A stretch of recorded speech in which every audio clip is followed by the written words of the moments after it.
right now on 5 on Your Side at 10. So tonight, with faith and devotion, I proudly accept your nomination for President of the United States. Thank you. Trump's triumphant night, just 5 days after an assassin's bullet came close to ending his life. Donald Trump formally accepted the Republican presidential nomination and made a call for unity.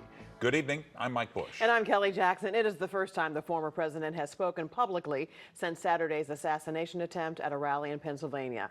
It happened during the final night of the Republican National Convention, which just wrapped up in Milwaukee.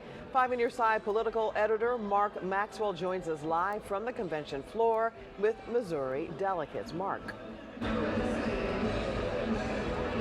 Yeah, Kelly and Mike, good evening from Milwaukee. It's loud, it's raucous in here. The former First Family just leaving the stage and balloons falling from the rafters. I'm here alongside Illinois Congressman Mike Boss. We're going to hear from him in a moment, but first let's just recap the political history we just watched unfold here. We have to mention this is the first time in American history that a convicted felon has accepted a major party's nomination for president. President Trump called for unity on this stage, but what he meant by that was for Democrats and for prosecutors across the country in the many criminal cases he faces to drop their arms, to surrender their case, to stop the prosecution of him. He gave those remarks during the earlier part of his record-setting speech tonight.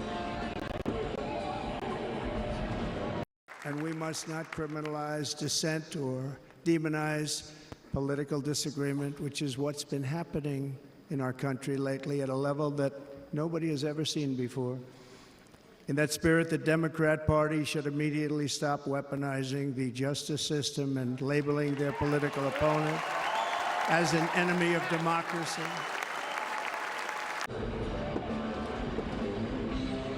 That was one of the early parts of the speech before it dragged on more than 90 minutes. We're now here with Congressman Mike Boss. A lot of people were waiting to hear that first public description of what he went through on that stage in Pennsylvania. What did you hear in that moment? It was amazing. A person that realized how short life is, but yet understands what his mission he feels, as well as this nation is, to be united. But then also to understand we've still got to deal with those issues that are out there, the border, bringing down fuel prices, bringing down inflation, making sure we're still holding our ground and dealing with these issues overseas. A Trump speech often includes exaggerations and misleading statements, a lot of facts that are just sort of not quite right.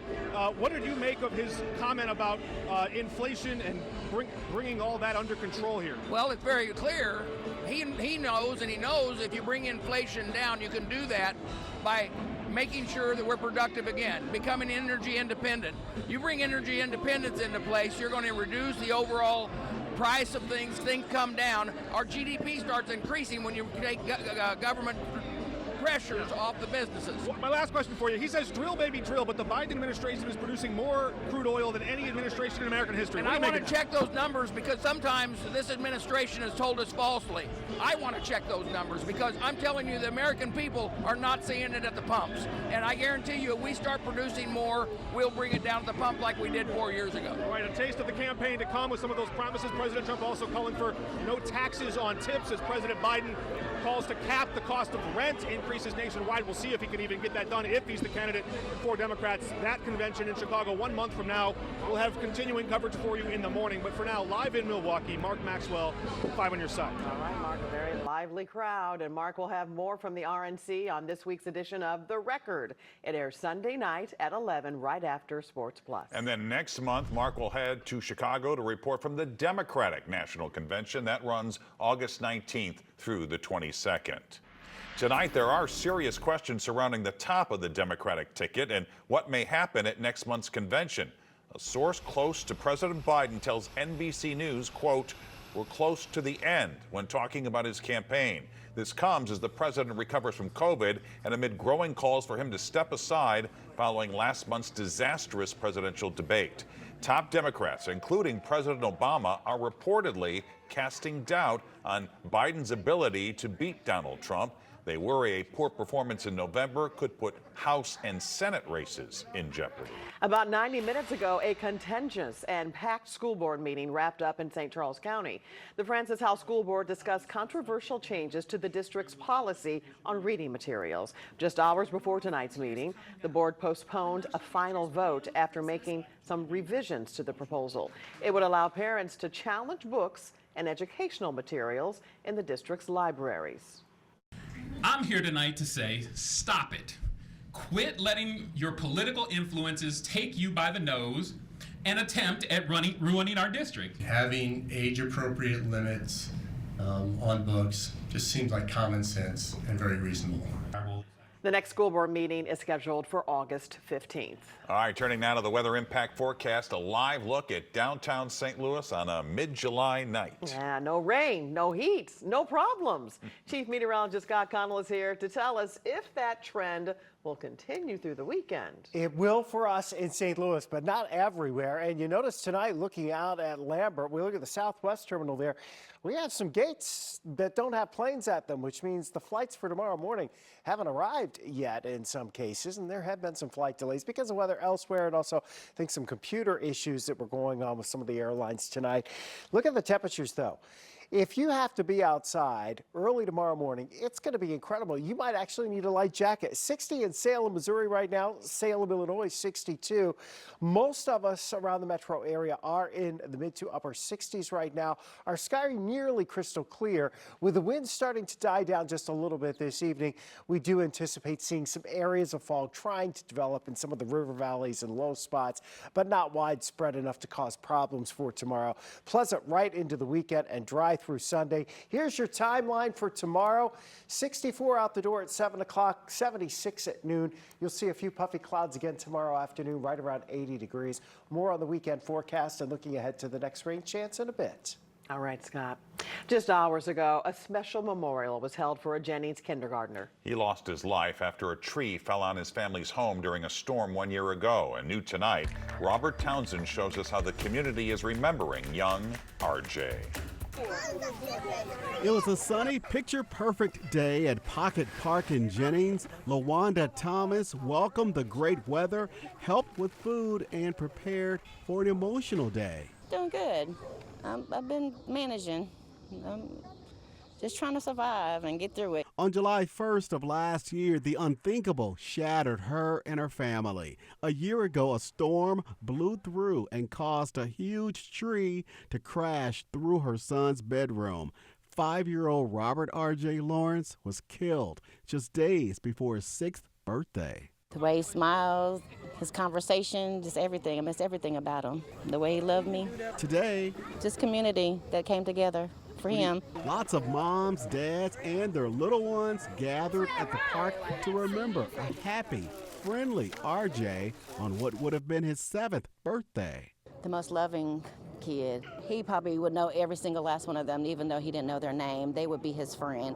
Many of these folks didn't know RJ's mom, but they had to shower her and his baby brother, Raiden, with hugs and kisses. From the balloons to the food to the toys for kids, people donated it all. The generosity warmed many hearts here. It's nice for people to come out like this, and, you know, it's one big happy family. Stranger?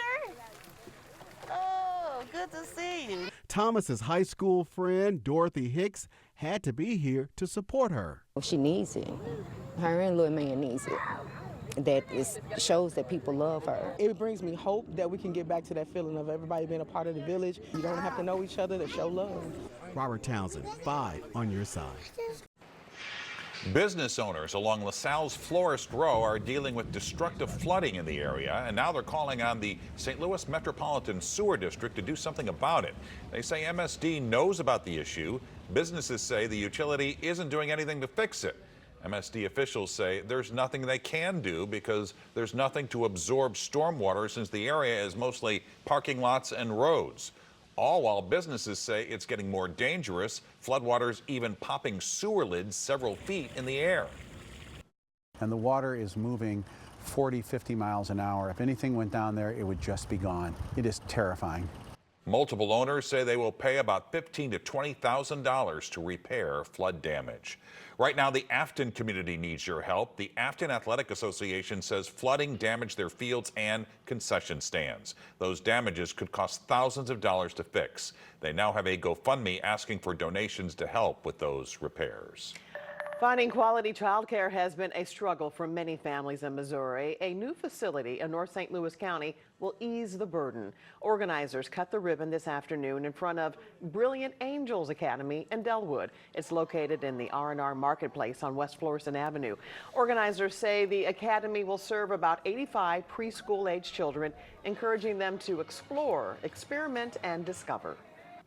At Brilliant Angels Academy, children are the center of who we are and everything we do. We will provide a safe, warm, nurturing environment where all children and all families feel that they belong. The academy will create about 33 jobs over the next year. It's opening next month, and they're accepting pre-enrollment applications now. A deluge of rain, too much for an aging dam designed to protect an Illinois town. I'm a semi-truck driver. I'm stuck sideways in a hole. Tonight, the I-Team opens the floodgates on a nationwide concern. Therefore, it's fairly common that they're found deficient. The billions of dollars spent to prevent future breaches, why critics say it's not enough. While rain is in the weather impact 7-day forecast, it's not happening as we head into the weekend for sure. When rain does return, it won't look anything like we saw earlier this week. We'll track it next.